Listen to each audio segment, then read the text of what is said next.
নমস্কার বন্ধুরা, welcome to এসটিওনিক sports. তো সকলকে জানাই হ্যাপি নিউ ইয়ার।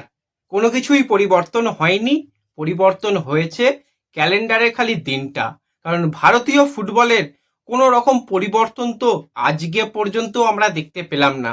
যদিও এই বছরের প্রথম দিন কিছু আপডেট, হয়তো ভালো আপডেট আসার সম্ভাবনা রয়েছে, সেই নিয়ে আলোচনা রয়েছে। ইস্টবেঙ্গলকে নিয়ে বেশ কিছু গুরুত্বপূর্ণ আলোচনা। মোহনবাগানের ঘর ভেঙে ইস্টবেঙ্গল প্লেয়ার সাইন করিয়েছে। Kerala ব্লাস্টার্সের star player Mumbai city এফসিকে নিয়েও আলোচনা রয়েছে এই ভিডিওতে। তাই ভিডিও শুরু করার আগে একটাই রিকোয়েস্ট, চ্যানেলে যারা প্রথমবারের জন্য এসেছো মনে করে চ্যানেলটাকে সাবস্ক্রাইব করে নিও, তাহলে প্রিয় দলের খেলার সমস্ত আপডেট তোমরা এখানে পেয়ে যাবে। তো চলো আর দেরি না করে ভিডিও শুরু করা যাক। তো প্রথমেই যদি আমরা কথা বলি ভারতীয় ফুটবলকে নিয়ে, তো তোমাদের যেরকমটা জানিয়েছিলাম, এআইএফএফ এর তরফ থেকে কিন্তু ক্লাবগুলোর কাছে অলরেডি লেটার চলে গেছে যে সেখানে তোমরা সম্মতি দাও, তোমরা খেলতে চাও কি না চাও। যদি খেলতে চাও খেলো, কোনো অসুবিধা নেই, আমরা যেরকম ভাবে লিগ তৈরি করছি খেলো। আর যদি খেলতে না চাও জানিয়ে দাও, তোমাদেরকে আমরা রেলিগেট করে দেবো, তোমাদের জায়গায় নতুন দলকে নেব, বা যারা খেলবে তাদের দিয়েই আমরা এই বছরের মতন লিগ চালাবো। কারণ আর সময় নেই। দেখতে দেখতে আমরা ভেবেছিলাম নভেম্বরে হবে, ডিসেম্বরে হবে, হলো না। জানুয়ারিতেও হচ্ছে না, হবে সেই ফেব্রুয়ারি মাসে। তো তার জন্য সময় কম, তো সেই কারণেই এইসব কাজ চলছে। এবার দুটো ভেন্যু ঠিক করা হয়েছিল, কলকাতা এবং গোয়া। দু জায়গায় করতে গেলে মোটামুটি 74 কোটি টাকা খরচা রয়েছে। তো সেই খরচা কমিয়ে আনার জন্য একটা মাত্র ভেন্যু গোয়াকে সিলেক্ট করা হতে পারে, যদিও কোনো কিছু কনফার্ম নয়। কলকাতাও সিলেক্ট হতে পারে, একমাত্র ভেন্যু কলকাতা, কারণ সেখানে যুব ভারতী রয়েছে, কিশোর ভারতী রয়েছে, কল্যাণী রয়েছে, ব্যারাকপুর রয়েছে, প্রচুর মাঠ রয়েছে, খেলানো যাবে। তো কোনো রকম অসুবিধা হবে না, দলগুলো প্র্যাকটিস গ্রাউন্ডও পেয়ে যাবে।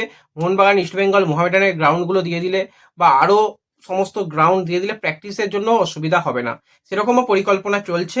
কখনোই কলকাতা থেকে যদি খেলা সরে যায় তাহলে ভিউয়ারশিপ পুরো ভেঙে পড়বে। গোয়াতে দেখে নিয়েছো তো সুপার কাপ কিভাবে হয়েছিল, লোক নেই।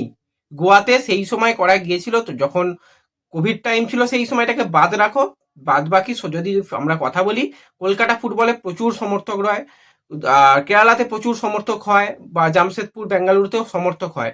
এই জায়গাগুলোতে যদি খেলাগুলো না হয় চাপের ব্যাপার।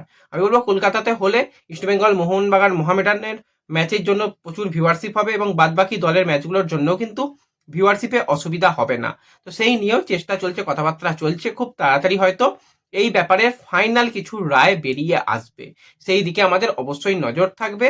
আর যদি সেরকম কোনো বিগ ব্রেকিং আপডেট বেরিয়ে আসে সোশ্যাল মিডিয়া পেজে, আমরা অবশ্যই আমাদের সোশ্যাল মিডিয়া পেজে জানিয়ে দেব। আমাদের ডেসক্রিপশন বক্সে লিঙ্ক থেকে WhatsApp channel, Telegram channel, Facebook পেজে জয়েন হয়ে যাও। আপডেট এলে জানিয়ে দেবো, কারণ রাতের দিকে ভিডিও দেওয়া আর সম্ভব নয়, আর শরীর বইছে না।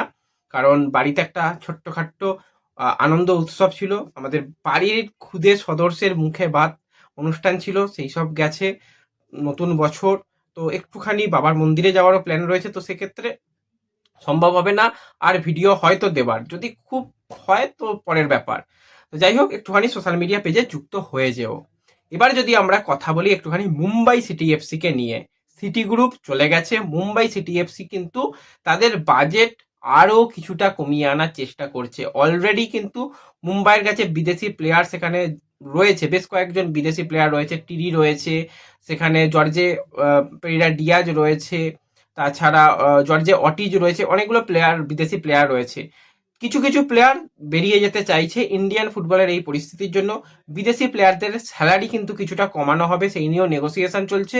ওভারঅল মুম্বাই কিন্তু কিছুটা হলেও তাদের বাজেট কমিয়ে আনছে, তারা খেলবে, তাদের খেলতে অসুবিধা নেই, সেরকম কিছু শুনিনি যে তারা খেলবে না, কিন্তু তারা কিছুটা বাজেট ছাঁটাই করার চেষ্টা করছে, সেরকম কাজ তারা চালাচ্ছে। এবং অলরেডি বেশ কিছু বিদেশি প্লেয়ারের সঙ্গে কিন্তু নেগোসিয়েশনও এই নিয়ে হয়েছে।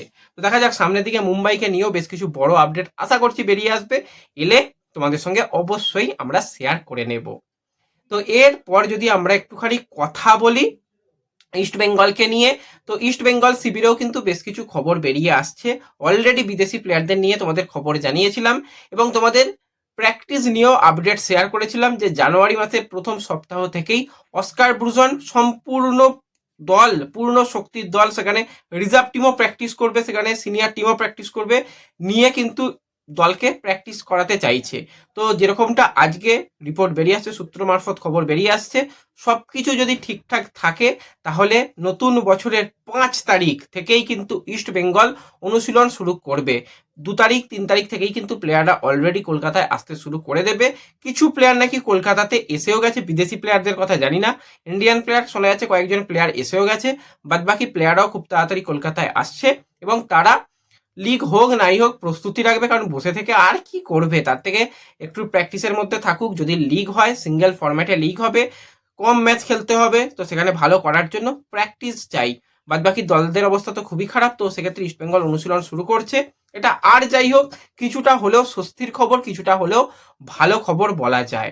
এবং এর সাথে সাথে যদি আমরা কথা বলি একজন প্লেয়ারকে নিয়ে, যে কিন্তু এবার মোহনবাগান ছেড়ে ইস্টবেঙ্গলে সাইন করলো। হ্যাঁ, এরকমটা হয়েই থাকে, মোহনবাগান ছেড়ে কিন্তু এবার ইস্টবেঙ্গলে সাইন করেছে একজন বঙ্গতনয়। তো প্লেয়ারটা কিন্তু খুবই একজন ভার্সেটাইল প্লেয়ার এবং তোমরা যদি এই প্লেয়ারের পরবর্তী সময় পারফরমেন্স দেখো, যথেষ্ট কিন্তু সে একজন ট্যালেন্টেড প্লেয়ার। তাকে কিন্তু ইস্টবেঙ্গল সাইন করিয়ে মানে বিরাট বিরাট কিন্তু একটা ভালো সাইনিং কমপ্লিট করে ফেলেছে, সেটা বলতেই হয়। তো তার নাম হচ্ছে গৌরব শীল, ব্যান্ডেলের ছেলে, তাকে কিন্তু জুনিয়র দলের জন্য সাইন করানো হয়েছে। তোমরা ইস্ট বেঙ্গলের জুনিয়র দলে রীতিমতন একজন দেবজিৎকে দেখেছো, দেবজিৎ কি কোয়ালিটির প্লেয়ার, কোন জায়গা থেকে গোল করতে পারে দেখেছো। এই যে প্লেয়ার খুবই ট্যালেন্টেড কিন্তু প্লেয়ার, একটু এই প্লেয়ারের দিকে আমাদের নজর রাখতে হবে। গৌরব দাস যথেষ্ট ভালো ইন্ডিয়ান ফুটবলে যে যুব দলের তার নাম রয়েছে এবং তাকে কিন্তু ইস্টবেঙ্গল সাইন করিয়েছে দীর্ঘমেয়াদী চুক্তিতে। তো এই ডিলটা ডান হয়ে গেছে, আরও ইস্টবেঙ্গল বেশ কয়েকটা প্লেয়ারকে সাইন করিয়েছে, তাদের নাম জানতে পারলে অবশ্যই তোমাদের সঙ্গে শেয়ার করে দেবো। তো ব্যাস এই ভিডিওতে এই আপডেটটুকুই শেয়ার করার ছিল। ভিডিও ভালো লাগলে লাইক শেয়ার করে দিও, চ্যানেলে যারা প্রথমবারের জন্য এসেছো মনে করে চ্যানেলটাকে সাবস্ক্রাইব করে নিও। তো দেখা হবে পরবর্তী ভিডিওতে, ধন্যবাদ।